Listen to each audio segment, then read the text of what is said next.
ادارے میں موجود نہیں ہوتے یا پاکستان میں موجود نہیں ہوتے، اور 365 میں سے 265 دن یہاں پر موجود ہوتے ہیں۔ تو ویسے بھی اگر ہم دیکھیں تو مل ملا کے ہمارے تعلیمی اداروں میں تو 3 مہینے کی تو چھٹیاں ہو جاتی ہیں، 2 مہینے کی چھٹیاں آپ گرمیوں کی لگا لیں، اس کے بعد سردیوں کی، بہار کی، عید کی، 2 عیدیں ہوتی ہیں، فلان ڈے، تو اتنا تو بن ہی جاتا ہے۔ اب یہ سارا معاملہ جو ہے، اب اس کو ظاہر سیاسی رنگ تو دیا جائے گا کہ جی گورنر ہاؤس کی جانب سے یہ مداخلت کی جا رہی تھی، ایچیسن کالج کے پرنسپل نے احتجاجاً استعفیٰ دے دیا ہے۔ اب ایچیسن کالج ظاہر ہے اس کا نام ہی ایچیسن ہے، تو کسی زمانے میں انگریزوں نے اس کو قائم کیا تھا، جس طرح ایف سی کالج ہے لاہور میں، جتنے بھی بڑے بڑے تعلیمی ادارے ہیں اس ملک میں وہ تمام کے تمام انگریز قائم کر کے گئے تھے۔ جس طرح ہمارے ایبٹ آباد میں ہے army Burn Hall schools and colleges, اسی طرح وہ کنگ ایڈورڈز کالج ہے لاہور میں، میڈیکل کالج ہے، پنڈی میں گورڈن کالج ہے، اپنا ادھر پشاور میں ایک کالج ہے، ذہن سے اس کا نام نکل گیا ہے، لیکن مطلب یہ اس طرح کے جو کالجز ہیں جتنے بھی ہیں تعلیمی ادارے وہ انگریزی بنا کر گئے تھے۔ اسی طرح کانوینٹس ہیں مختلف۔ اب میرا سوال کیا ہے، اور اس پر آپ بھی غور کیجئے گا کہ کیا وجہ ہے کہ ہم فارنرز کو اس ملک میں نوکریاں دیتے ہیں اچھے اداروں میں اور اپنے لوگوں کو نہیں دیتے؟ کیا پاکستان میں قابل، لائق اساتذہ، ایجوکیشنسٹ، پڑھے لکھے، انتہائی قابل لوگوں کی کمی ہے؟ ہرگز نہیں۔ اور وہ لوگ جس کو ہم برین ڈرین کہتے ہیں، اپنے ملک سے مایوس ہو کر دیگر ممالک میں امیگریشن حاصل کرتے ہیں، امریکہ، کینیڈا، آسٹریلیا، پڑھے لکھے لوگ، پروفیسرز، ڈاکٹرز، انجینئرز، ہر شعبے سے تعلق رکھنے والے لوگ آج بھی امریکہ، برطانیہ، آسٹریلیا، کینیڈا کی بڑی بڑی درسگاہوں میں پاکستان کے لوگ جو ہیں وہ بڑے بڑے عہدوں پر فائز ہیں، جسے ہم ڈپارٹمنٹ کا چیئرمین کہتے ہیں، وہ چیئر کہتے ہیں، کوئی ڈین ہے کسی جگہ، کوئی پروفیسر ہے، ڈاکٹرز، پی ایچ ڈی۔ اس کی ایک وجہ تو یہ ہو سکتی ہے کہ یہ جو گورے ہوتے ہیں یہ کسی کا دباؤ برداشت نہیں کرتے۔ ہوتا ہے نا سیاسی دباؤ، اس ایم این اے نے سفارش کر دی، اس وزیر نے سفارش ڈال دی، یہ کوئی تعلقات، ان کا کوئی تعلق وغیرہ نہیں ہوتا، یہ اسٹریٹ فارورڈ ہوتے ہیں، جو میرٹ پر کام ہو وہ کرتے ہیں، جو میرٹ سے ہٹ کر ہو اس پر ڈٹ جاتے ہیں، جس طرح انہوں نے کیا۔ اور دوسری بات یہ ہے کہ گورے کا ایک دبدبہ ہوتا ہے، کیونکہ ہم غلام رہے ہیں نا، گوروں کے غلام رہے ہیں، تو آج بھی اگر آپ سڑک پر جائیں تو گورا آئے اس کو ہم اسمائل دیتے ہیں، گورے کے لیے راستہ چھوڑ دیتے ہیں، گورے کو دیکھ کر ویسے ہی ہم پر ایک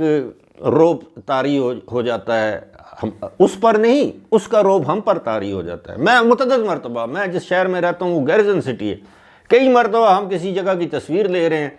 تو ہمیں منع کیا گیا کہ یہ جگہ تصویر نہ لیں، اور دیکھا ہے کہ تھوڑی دیر کے بعد یا 1 گھنٹے کے بعد اسی جگہ گورا ویڈیو بنا رہا ہے، اس کو کوئی نہیں پوچھتا۔ یہ ہے تو ایک وجہ تو یہ ہو سکتی ہے کہ جی وہ گورا کسی کو خاطر میں نہیں لاتا، ہمیں خاطر میں نہیں لاتا، اور وہ اس کی مینجمنٹ، اس کا انتظام، اس کا سارا کچھ ایڈمنسٹریشن ٹھیک رہتی ہے۔ ہمارے پاکستانی ٹیچرز بھی اس کے دبدبے میں رہتے ہیں کیونکہ انگریزی میں بات کرتا ہے۔ دوسری وجہ یہ ہو سکتی ہے کہ اس ادارے کا امیج بڑھانا، کہ دیکھیں جی فارنر، یہ برٹشر، یہ امریکن اس ادارے کا سربراہ ہے، یہ بھی ہو سکتا ہے۔ اور پھر ایک اور چیز ہے، کسی بھی بڑے نامور تعلیمی ادارے میں اگر کوئی پاکستانی کتنا بھی لائق قابل انسان کیوں نہ ہو، چاہے وہ یونیورسٹی ہے، چاہے وہ کوئی کالج ہے، چاہے وہ کوئی اور ادارہ ہے، اس میں جب پاکستانی آئے گا تو اس کے نیچے جو ہیں وہ لابیز کام کرنا شروع کر دیتی ہیں۔ ایک اس کا حامی گروپ ہوگا جو اس کا خوش آمدی ہوگا، اور ایک اس کے خلاف گروپ ہوگا جو اس کی خبریں، اس کی ٹو میں رہتا ہے، اس کی خبریں جو ہیں وہ میڈیا کو لیک کرتا رہے گا، اور اندر ہی اندر بیڑا گھر کس کا ہوتا ہے؟ ادارے کا ہوتا ہے۔ لیکن میں سمجھتا ہوں کہ اس معاملے کی تحقیقات ہونی چاہیے۔ اگر 40 لاکھ روپیہ وہ تنخواہ لے رہے تھے تو ظاہر ہے جس دن ان کی تعیناتی ہوئی ہے اس وقت سے لے رہے ہوں گے، اور ان کے کانٹریکٹ میں یہ چیز شامل ہوگی جب ان کی تعیناتی ہوئی ہوگی۔ جب بھی آپ کسی جگہ نوکری کرتے ہیں تو پہلے آپ کو بتایا جاتا ہے کہ جناب یہ آپ کی تنخواہ ہوگی، یہ آپ کے مراعات ہوں گی، آپ کو اتنا پیٹرول ملے گا، یہ گاڑی ملے گی، گھر ملے گا، ہاؤس رینٹ ملے گا، جو بھی ملے گا۔ اسی طرح ہوتا ہے۔ تو جس دور میں یہ آئے ہیں، اب اس کے لیے بھی کوئی بورڈ آف گورنرز ہوتا ہے جو یہ اپوائنٹمنٹ کرتا ہے، ویسے نہیں ہوتا،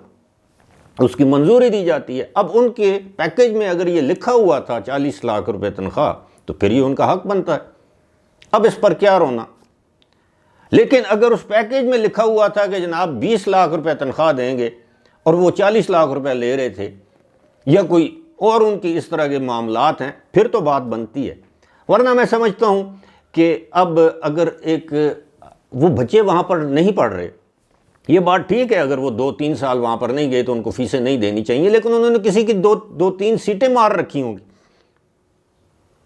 آپ یونیورسٹیوں میں سیمیسٹر بھی جب فریز کرواتے ہیں تو آدھی فیس تو آپ سے لے لیتے ہیں، سیمیسٹر بے شک فریز ہو، بچہ نہ جائے، تو اگر تو وہ بچوں کو وہاں سے نکلوا لیتے، وہاں سے اسکول لیونگ سرٹیفکیٹ لے لیتے، کسی اور تعلیمی ادارے میں داخل کر دیتے۔ اب یہ تو نہیں بچے پڑھ رہے ہیں اسلام آباد کے کسی اور تعلیمی ادارے میں، 2 سیٹیں وہاں پر آپ نے پکڑ رکھی ہیں اور 2 سیٹیں ادھر کسی حقدار کی آپ نے مار رکھی ہیں۔ تو اس معاملے کی میں سمجھتا ہوں بنیادی طور پر یہ ایک بہت بڑے تعلیمی ادارے کو متنازع بنا دیا گیا، یہ متنازع بنانے کی کوشش ہے، اور میں سمجھتا ہوں ذاتی طور پر اس پر وزیر اعظم شہباز شریف کو نوٹس لینا چاہیے، اس معاملے کی تہہ میں جانا چاہیے، مریم نواز شریف کو اس معاملے کا نوٹس لینا چاہیے، اور جو پرانے ایچسونینز ہیں وہ اس پر ہیں۔ اب ظاہر ہے اس میں بڑے بڑے لوگوں کی اولادیں پڑھتی ہیں، غریب کا بچہ تو نہیں پڑھتا نا ایچسن میں، لاکھوں روپے کی فیسیں ہیں۔ اب پتہ نہیں بچے کی جب میاں بیوی شادی کرتے ہیں اس وقت جا کے ادھر بچے کا نام رکھ کے فرضی اس کی رجسٹریشن ڈال دیتے ہیں، ابھی بچہ پیدا بھی نہیں ہوتا، اس کی رجسٹریشن وہاں پہ ہو جاتی ہے کہ جب یہ پیدا ہوگا، بڑا ہوگا تو اس کو ہم وہاں پہ داخل کروائیں گے۔ یہ حالات ہیں، اور وہاں پر کن لوگوں کی اولاد پڑتی ہے؟ ہر دور میں عمرہ کی اولاد وہاں پر پڑتی رہی ہے۔ امیر ہونا کوئی جرم نہیں ہے، لیکن یہ پاکستان میں نظام ہی ایسا ہے کہ ایک ایچسونین کلاس ہے اور ایک ٹاٹین کلاس ہے جو ٹاٹوں پہ پڑھتے ہیں، تو مقابلہ کیسے ہوگا؟ خیر وہ اور جانب بات چلی جائے گی، لیکن اس معاملے کی تہہ تک جانا چاہیے۔ اگر پرنسپل حق پر ہیں، جائز انہوں نے یہ سب کچھ کیا ہے، تو ان کے خلاف کوئی کارروائی نہیں ہونی چاہیے، ان کو مجبور کیا جانا چاہیے کہ وہ اپنا استعفیٰ واپس لیں، اور کم از کم ایک وفاقی وزیر کو خدا کا واسطہ ہے، آپ غریب لوگ تو نہیں ہیں۔ اور ویسے عہد چیمہ کی جو اہلیہ ہیں وہ بھی بیوروکریٹ ہیں، تو مجھے امید ہے کہ خیر امید تو نہیں ہے، لیکن امید کر سکتے ہیں ہم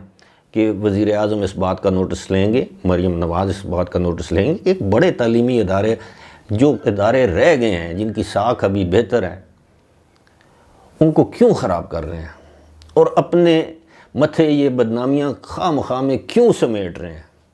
کیونکہ یہ جو ایچسن والی کلاس ہے یہ آپ کو آرام سے نہیں بیٹھنے دے گی۔ فی الحال مجھے دیجیے اجازت، خدا حافظ۔